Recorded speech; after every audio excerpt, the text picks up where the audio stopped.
नमस्कार विद्यार्थी मित्रांनो, प्रॅक्टिस सेट 5.1 मधला क्वेश्चन नंबर 4 आहे. Verify that points P Q and R are vertices of right angle triangle. आपल्याला 3 पॉईंट्स दिलेले आहेत पी क्यू आर, आणि हे पॉईंट्स राईट अँगल ट्रायंगलचे व्हर्टायसेस आहेत हे आपल्याला व्हेरीफाय करायचं आहे. बघा, राईट अँगल ट्रायंगल ही जी माहिती मी आत्ता देते आहे ही रफ आहे, ही क्वेश्चनमध्ये आन्सरसाठी लिहायची नाही. रफ फिगर आहे, रफ एक्सप्लेनेशन आहे. Rough explanation right angle triangle आहे. सपोज करूया आपण पी क्यू आणि आर. बघा, पॉईंट पी, पॉईंट क्यू आणि पॉईंट आर हे जे व्हर्टायसेस आहेत हे राईट अँगल ट्रायंगलचे व्हर्टायसेस आहेत असं आपल्याला व्हेरीफाय करायचं आहे. एक तर आधी आपण राईट अँगल ट्रायंगल आहे असं केव्हा म्हणतो की दिलेल्या ट्रायंगलमधला जेव्हा एक अँगल हा 90 डिग्रीचा असतो त्यावेळेला आपण तो राईट अँगल ट्रायंगल आहे असं म्हणतो. पण आता या ठिकाणी आपल्याला अँगलशी संबंधित काहीही माहिती दिलेली नाही, सो आपल्याला तिथे 90 डिग्रीचा अँगल वगैरे दाखवता येणार नाही. इथे आपण हा प्रॅक्टिस सेट सॉल्व करण्यासाठी डिस्टन्स फॉर्म्युला शिकलेलो आहोत, आणि इथे आपल्याला डिस्टन्स फॉर्म्युलाचा वापर करून दिलेले जे व्हर्टायसेस आहेत हे राईट अँगल ट्रायंगलचे व्हर्टायसेस आहेत असं आपल्याला दाखवायचं आहे. मग यासाठी आपण आता पी क्यू स्क्वेअर आपण काढायचा आहे. म्हणजे डिस्टन्स बिटवीन पी क्यू काढून त्याचा स्क्वेअर करायचा आहे. आणि P Q square is equal to, जर आपलं P R square plus R Q square आलं, ही दोन्ही उत्तरं जर आपली सेम आली तर आपण म्हणू शकणार आहोत की दिलेला ट्रायंगल हा राईट अँगल ट्रायंगल आहे. जे या ठिकाणी आपण पायथागोरस थेरमचा वापर करणार आहोत की P Q square is equal to P R square plus R Q square. आणि हे डिस्टन्स काढण्यासाठी आपल्याला डिस्टन्स फॉर्म्युलाचा वापर करायचा आहे. ओके, आपण स्टार्ट करूया.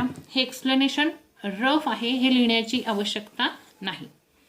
आता पॉईंट्स आपल्याला दिलेले आहेत पी क्यू आणि आर. आपण लिहूया coordinates of point P, coordinates of point Q आणि coordinates of point R. Okay, x1 y1, x2 y2 आणि x3 y3 या ठिकाणी आपण सपोज करूया. सो पी चे कोऑर्डिनेट आहेत -2 2, याचे आहेत 2 2 आणि याचे आहेत 2 7. आता आपण प्रत्येक 2 पॉईंटमधलं डिस्टन्स फॉर्म्युलाच्या सहाय्याने काढून घेऊया. So by using distance formula, पहिलं घेऊया आपण distance between point P Q. Distance between point P Q is equal to under root. बघा, पी आणि क्यूचे कोऑर्डिनेट x1 y1 आणि x2 y2 आहेत. So x2 minus x1 bracket square plus y2 minus y1 bracket square. So इथे आपण लिहूया under route. x2 चे coordinate आहेत 2 आणि x1 चे आहेत -2. सो 2 मायनस ब्रॅकेटमध्ये -2 याचा होल स्क्वेअर प्लस y2 चे कोऑर्डिनेट 2 मायनस y1 चे coordinate 2. So 2 minus 2 bracket square. So इथे येणार आहे अंडर रूट 2 मायनस मायनस इथे प्लस होईल. सो 2 प्लस 2 4, 4चा स्क्वेअर येईल 16 प्लस इथे 2 मायनस 2 0 येणार आहे. सो 0चा स्क्वेअर 0 राहील. सो इथे आलाय अंडर रूट 16. अंडर रूट 16 याचाच अर्थ काय की याचा आन्सर येईल 4. जसं अंडर रूट 16 मध्ये 16चे आपण फॅक्टर पाडले की 4 × 4, तर 4 × 4 म्हणजेच याचा आन्सर 4 येणार आहे. Distance between point P and Q इथे 4 आलेला आहे. असंच आता आपण डिस्टन्स बिटवीन पी आर आणि डिस्टन्स बिटवीन आर क्यू काढून घेऊया. बघा, डिस्टन्स बिटवीन पी आर येईल, पी आरचे कोऑर्डिनेट x1 y1 आणि x3 y3. इथे येईल x3 minus x1 bracket square plus y3 minus y1 bracket square. Okay, under root x3 आहे इथे 2 मायनस ब्रॅकेटमध्ये -2 चा स्क्वेअर प्लस y3 चे कोऑर्डिनेट 7 -2 ब्रॅकेटचा स्क्वेअर. ओके, अंडर रूट येईल इथे 2 मायनस मायनस इथे प्लस होतील. सो 4चा स्क्वेअर प्लस इथे 7 मायनस 2 इथे येतील 5चा स्क्वेअर. सो अंडर रूट 4चा स्क्वेअर 16 प्लस 5चा स्क्वेअर 25. सो अंडर रूट येईल यांची ॲडिशन येईल 41 अंडर रूट 41. देन आता आपल्याला फाइंड आउट करायचं आहे distance between point P Q झालं आपलं, पी आर झालं. आता काढायचं आहे R Q. Distance between R Q. Distance between R Q म्हणजे आर आणि क्यूचे कोऑर्डिनेट आहेत x3 y3 आणि x2 y2. So x3 minus x2 bracket square plus y3 minus y2 bracket square. Okay under root x3 या ठिकाणी आहे 2 minus 2 bracket square plus 7 minus 2 bracket square. Okay under root येईल 2 minus 2 0 येणार आहे. 0 plus 7 minus 2 5चा square. So under root 5चा square येणार आहे 25. 25 हा होल स्क्वेअर नंबर आहे, तो 5चा स्क्वेअर आहे. सो 25चं स्क्वेअर रूट आपण 5 लिहिणार आहोत. म्हणजेच या ठिकाणी फॅक्टराइज फॉर्ममध्ये दाखवलं तर 5 इंटू 5 दिलेल्या पेअरमधला एक नंबर आपण बाहेर न्यायचा आहे. So distance between point R and Q आलेला आहे 5. इथे आता आपल्याला तिघांचे डिस्टन्स मिळालेले आहेत. ते आपल्याला आता मगाशी आपण लिहिलेल्या ह्या फॉर्म्युलानुसार आपल्याला दाखवायचे आहेत की P Q square is equal to P R square plus R Q square. म्हणजे सगळ्यात मोठ्या बाजूचा वर्ग बरोबर उरलेल्या 2 लहान बाजूंच्या वर्गांची बेरीज आपल्याला दाखवायची. आता इथे सगळ्यात मोठी बाजू कोणती येईल तर डिस्टन्स पी क्यू आपल्याला 4 मिळालेला आहे. त्यानंतर डिस्टन्स पी आर आपल्याला √41 मिळालं आहे आणि आर क्यू आपल्याला 5 मिळालं आहे. आता आपण सगळेच डिस्टन्स रूटमध्ये जर कम्पेअर केले तर डिस्टन्स पी क्यू आपल्याला इथे √16 मिळत आहे. प्लस 0 म्हणजे याची व्हॅल्यू √16 आहे. √16 या ठिकाणी √41 आणि या ठिकाणी √25 जर कम्पेअर केले तर √41 ही सगळ्यात मोठी साईड आपल्याला मिळते. मग √41 कशाचं डिस्टन्स आहे तर डिस्टन्स बिटवीन पॉईंट पी आणि आरचं आहे. मग याचा आपण स्क्वेअर करून घेऊया. ओके डिस्टन्स पी आरचा स्क्वेअर बरोबर √41चा स्क्वेअर म्हणजेच आन्सर येणार आहे याचं. बघा √41चा स्क्वेअर म्हणजेच √41 इंटू 41 इज इक्वल टू 41 येतं. पेअरमधून एक नंबर बाहेर येतो स्क्वेअर रूट सॉल्व करताना. मग आता सगळ्यात मोठी जी बाजू आहे तिचा वर्ग आपण केला. आता उरलेल्या 2 बाजूंच्या वर्गांची बेरीज आपण करणार आहे. Distance of P Q square plus distance of R Q square is equal to P क्यूचं डिस्टन्स आहे 4चा स्क्वेअर प्लस इथे 5 आहे 5चा स्क्वेअर. ओके 4चा स्क्वेअर या ठिकाणी येणार आहे 16 प्लस 5चा स्क्वेअर येतो 25. 16 प्लस 25 आन्सर येतं 41. बघा सगळ्यात मोठ्या बाजूचा वर्ग बरोबर उरलेल्या 2 बाजूंच्या वर्गांची बेरीज ही दोन्ही उत्तर आपली सारखी आलेली आहेत. याचाच अर्थ की पॉईंट पी क्यू आणि आर हे राईट अँगल ट्रायंगलचे वर्टायसेस आहेत. सो इथे लिहूया आपण distance of R P R square is equal to distance of P Q square plus distance of R Q square. Therefore, we say points P, Q, R are vertices of right angled triangle.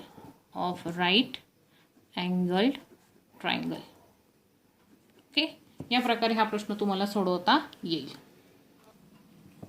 Okay त्यातला next question आहे question number 5. Show that points P, Q, R and S are vertices of a parallelogram. आपल्याला P, Q, R, S हे vertices दिलेले आहेत आणि ते vertices पॅरेलेलोग्रामचेच आहेत हे आपल्याला शो करायचं आहे, दाखवायचं आहे. बघा एक पॅरेलेलोग्राम आपण ड्रॉ करू. हा पॅरेलेलोग्राम आहे. ह्या पॅरेलेलोग्रामचे P, Q, R, S हे वर्टायसेस आहेत. आता हे वर्टायसेस पॅरेलेलोग्रामचेच आहेत हे आपल्याला शो करायचे. त्यासाठी आपल्याला काय दाखवावं लागेल बघा. पॅरेलेलोग्रामच्या प्रॉपर्टीज काय आहेत की त्यांच्या अपोजिट साइड्स कॉन्ग्रुएंट असतात. मग side P Q is congruent with side S R तसंच side PS is congruent with side QR. ही पॅरॅलोग्रामची प्रॉपर्टी लक्षात ठेवायची की त्याच्या ऑपोजिट साईड ज्या आहेत त्या कॉन्ग्रुएंट असतात. मग या ठिकाणी आपण distance between point P and Q काढायचं आहे, डिस्टन्स बिटवीन पॉईंट SR काढायचं आहे आणि यांची जर उत्तरं एक आली तर आपण म्हणू शकतो की दिस लाईन्स आर पॅरलल. तसंच distance between point P and S काढायचं आहे आणि distance between point Q and R काढायचे आणि त्यांची उत्तरं जर सारखी आली, त्यांचं डिस्टन्स सेम आलं तर हेही आपण म्हणू शकतो की ह्या दोन साईड्स पॅरलल आहेत. आणि मग आपण हे प्रूव्ह करू शकतो किंवा दाखवू शकतो की PQRS are vertices of a parallelogram.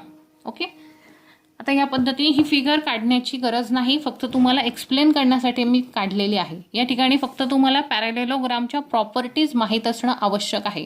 बघा, यातला प्रत्येक प्रश्न तुमच्या आधी झालेल्या भागावरती डिपेंड आहे की आधी तुम्ही जे काही शिकलेले आहात, प्रॉपर्टीज असतील किंवा आधीच्या क्वेश्चनमध्ये आपण बघितलं A+B ब्रॅकेट स्क्वेअरचा फॉर्म्युला, A-B ब्रॅकेट स्क्वेअरचा फॉर्म्युला, हे सगळं आधी झालेल्या भागावरती डिपेंड आहे. सो तुमचा बेसिक नॉलेज जे आहे ते चांगलं असणं या ठिकाणी गरजेचं आहे की त्यामुळे तुम्हाला प्रश्न पटापट सोडवता येतील.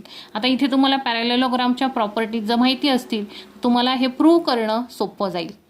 चला आपण स्टार्ट करू. आता इथे आपल्याला पॉईंट दिलेले आहेत. P पॉईंट दिलेला आहे. Pचे व्हर्टायसेस आपण डायरेक्ट लिहू. x1 y1 is equal to 2 - 2. Qचे व्हर्टायसेस आपण लिहूया 7, याला म्हणूया आपण x2 y2 7 आणि 3. Then PQR, Rचे vertices x3 y3 11 - 1 आणि Sचे vertices coordinates x4 y4 is equal to 6 - 6. आता आपण डिस्टन्स बिटवीन पॉईंट P आणि Q काढायचं आहे by using distance formula.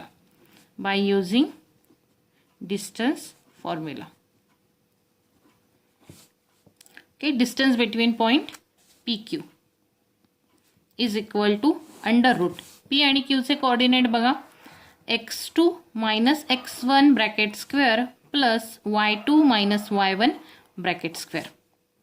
Under root येणार आहे परत x2 7 - 2 ब्रॅकेट स्क्वेअर प्लस 3 ब्रॅकेटमध्ये -2 त्याचा होल स्क्वेअर.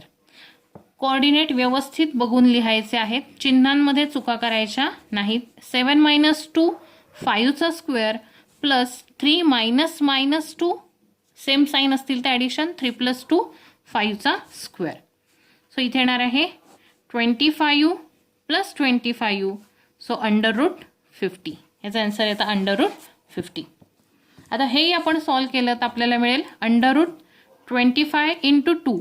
25 2 जा 50 आपण फॅक्टर पाडले. 25 is the whole square number, तो 5चा स्क्वेअर आहे. सो 5 रूटच्या बाहेर येतील 5 √ 2.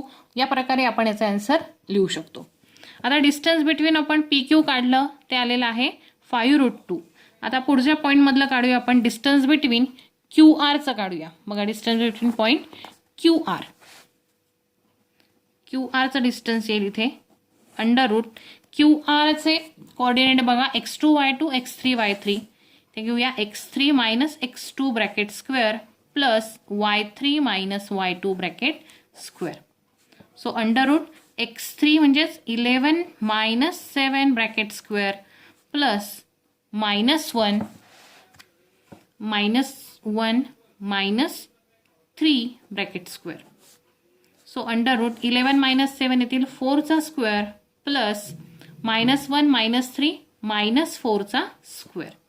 ओके, अंडर रूट 4चा स्क्वेअर 16 प्लस इथे -4चा स्क्वेअर सुद्धा 16च येणार आहे. निगेटिव्ह नंबरचा स्क्वेअर ऑलवेज पॉझिटिव्ह येतो. 16 + 16 32. ओके, इथे आपण फॅक्टर पाडू शकतो. 32चे फॅक्टर येतील 16 2 जा 32. 16 is a whole square number. So 4 बाहेर येईल 4 √ 2. 4 √ 2 हे आले आहे distance between point Q and R. आता आपल्याला काढायचं आहे डिस्टन्स बिटवीन पॉईंट. बघा PQचं झालं, QRचं झालं. आता घेऊया आपण RS. Distance between point RS is under root. आता R आणि S चे कोऑर्डिनेट x3 y3 आणि x4 y4. So x4 - x3 bracket square plus y4 minus y3 bracket square is equal to under root x4 आहे 6 minus 11 bracket square plus -6 minus 1 bracket square. Okay, याला square bracket आपण करू. Is equal to under root 6 minus 11 येतील -5 bracket square plus इथे -6 इथे बघा minus minus plus होईल -6 plus 1 bracket square. So under root -5चं स्क्वेअर येणार आहे 25 प्लस इथे -6 प्लस 1 सबट्रॅक्शन होईल 6 मधून 1 गेला 5 राहतील -5 राहतील बिग नंबरचं साईन येईल -5चा स्क्वेअर पुन्हा येणार आहे 25. सो डायरेक्टली मी लिहिते 25. सो इथे आलं रूट 50. सो 50चे जर आपण फॅक्टर पाडले तर ते येतील रूट 25 इंटू 2 म्हणजेच आन्सर येईल 5 रूट 2. 5 रूट 2 हे आलं आहे डिस्टन्स आर एस मधलं पॉईंट आर आणि एस मधलं डिस्टन्स. बघा पी क्यू झालं क्यू आर झालं आर एस झालं. आता पी एस मधलं डिस्टन्स आपल्याला काढायचं आहे. So distance between point P S किंवा एस पी काही आपण लिहू शकतो. अंडर रूट बघा पी आणि एसचे coordinates x4 minus x1 bracket square plus y4 minus y1 bracket square. So under root 6 minus 2 bracket square plus -6 minus 2चा square. इथे चिन्ह व्यवस्थित लिहायचे आहेत. मी पुन्हा सांगते, एक जरी चिन्ह चुकलं किंवा एक जरी कोऑर्डिनेट चुकला तरी सगळं गणित तुमचं चुकू शकतं. हे जेवढं सोपं आहे तेवढंच लक्षपूर्वक सुद्धा करायचं आहे. आता 6 मायनस 2 येतील 4चा स्क्वेअर प्लस इथे बघा -6 इथे मायनस प्लस 2 आणि त्याचा स्क्वेअर. सो इथे येईल 4चा स्क्वेअर प्लस -6 प्लस 2 -4चा स्क्वेअर. सो येणार आहे 4चा स्क्वेअर 16 प्लस -4चा स्क्वेअर पुन्हा 16 प्लस 16 32. याचे आपण मगासारखे फॅक्टर पाडूया. 16 2 32. So 16 is a whole square number. तो ब्रॅकेट स्क्वेअर रूटच्या बाहेर येईल 4 रूट 2. बघा हे लक्षात आलं नसेल तर एक स्टेप वाढवून आपण लिहू शकतो. 16चे फॅक्टर 4 इंटू 4 आणि त्याला मल्टिप्लाय हा 2. मग हा पेअर आहे. पेअरमधला एक नंबर आपण बाहेर लिहितो स्क्वेअर रूट सॉल्व करताना. सो 4 बाहेर आला आणि रूट 2 राहिलं. किंवा डायरेक्टली तुम्हाला स्क्वेअर्स पाठ असतील तर हा 4चा स्क्वेअर आहे. सो स्क्वेअर रूट सॉल्व करताना 4 बाहेर आला आणि अंडर रूट 2 तसाच राहिला. ओके, आता बघूया आपण. आता इथे P Q distance between point P आणि क्यू आपलं आलं 5 रूट 2. ओके, क्यू आर आलं आपलं 4 root 2. Distance between point R S आलेला आहे परत 5 रूट 2 आणि पी एस आलेला आहे 4 रूट 2. बघा इथे पी क्यू आणि एस आरचं डिस्टन्स इक्वल आलंय सेम आलंय म्हणजेच पी क्यू आणि एस आर ह्या पॅरलल लाईन्स आहेत. त्याचबरोबर पी एस आणि क्यू आर यांचं सुद्धा डिस्टन्स सेम आलंय म्हणजे ह्या दोन लाईन्स सुद्धा पॅरलल आहेत. So we can say point P Q R S are vertices of a parallelogram. Okay, हे लास्ट स्टेटमेंट आपण इथे लिहूया. Distance between point P Q is equal to distance between point SR is equal to 5 root 2 and distance between point QR is equal to distance between point RS PS is equal to 4 root 2. Therefore we say